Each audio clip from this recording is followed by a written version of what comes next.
pour détruire la misère sciemment créée en Afrique, il nous faut une révolution totale, une révolution complète, une révolution dans les mentalités, donc une révolution psychologique, une révolution structurelle, une révolution donc dans les structures, l'ensemble des structures économiques, sociales, sociétales, démographiques, scolaires, éducatives, etc. Il nous faut une révolution complète.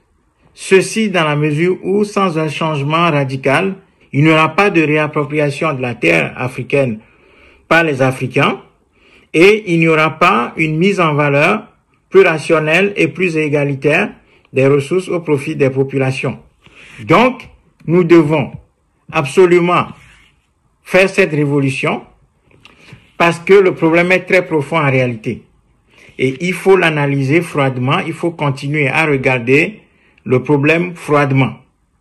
Parce que en réalité, la profondeur du problème, c'est que la personnalité africaine, l'humanité africaine est atteinte par les différents coups que nous avons reçus dans l'histoire depuis 3000 ans maintenant. Voilà pourquoi il nous faudra, au-delà de l'intelligence, convoquer quelque chose de particulier, c'est-à-dire du génie, pour conduire un plan de reconstruction de l'Afrique après avoir mené le dur combat de la libération du continent africain.